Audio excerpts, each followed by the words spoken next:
መጽሐፈ ኢያሱ የእስራኤል ሕዝብ በሙሴ እግር ተተክቶ በተሾመው በኢያሱ መሪነት በጦርነት ድል ነስተው ከነዓንን እንዴት እንደያዙ የሚገልጠውን ታሪክ ይዟል። በመጽሐፉ ውስጥ ከተመዘገቡት ታላላቅ ታሪኮች መካከል ዋና ዋናዎቹ የዮርዳኖስን ወንዝ ስለመሻገር፣ ስለ ኢያሪኮ ግንብ መፍረስ፣ በአይ ስለተደረገው ጦርነትና ሕዝቡ ከእግዚአብሔር ጋር የገቡትን ቃል ኪዳን ስለማደሳቸው የሚናገሩ ናቸው።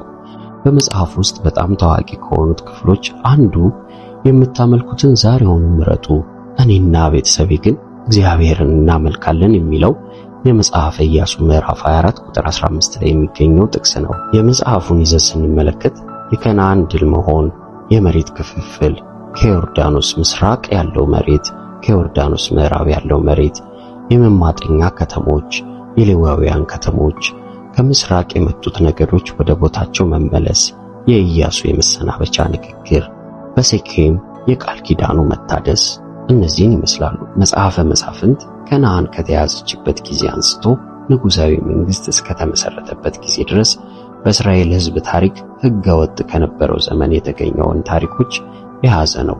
እነዚህም ታሪኮች የሚያመለክቱት መሳፍንት የተባሉት ጀግኖች የፈጸሟቸውን ተግባሮች ነው። ከነዚህም መሳፍንት መካከል አብዛኞቹ የጦር መሪዎች ነበሩ። ከነርሱም በጣም የታወቀው የጀግንነት ሥራው ከምዕራፍ 13 እስከ 16 ተዘርዝሮ የሚገኘው ሳምሶን የተባለው ሰው ነው። ከመጽሐፉ የምናገኘው ታላቅ ትምህርት የእስራኤል ሕዝብ ሕልውናው የሚረጋገጠው ለእግዚአብሔር ባላቸው ታማኝነት ሲሆን ለእርሱ ታማኞች ሳይሆኑ ሲቀሩ ዘወትር ጥፋት ይደርስባቸው እንደነበረ የሚያስገነዝብ ነው። ከዚህም የበለጠ ሌላ ነገር አለ።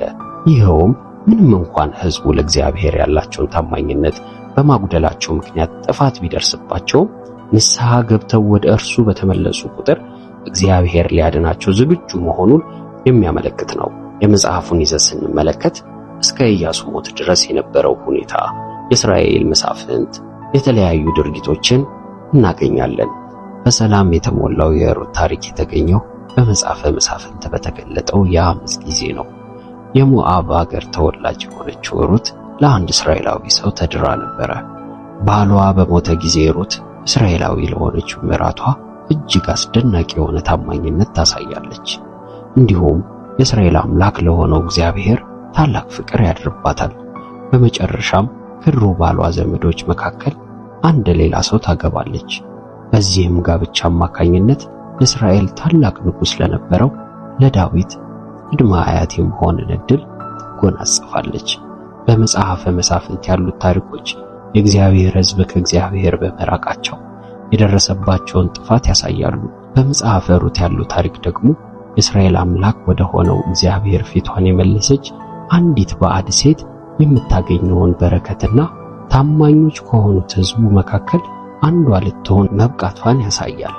የመጽሐፉን ይዘት ስንመለከት የኖአሜ ከሩት ጋር ወደ ቤተልሔም መመለስ፣ የሩትና የቦዔዝ መገናኘት፣ ቦዔዝ ሩትን ማግባቱን እናያለን።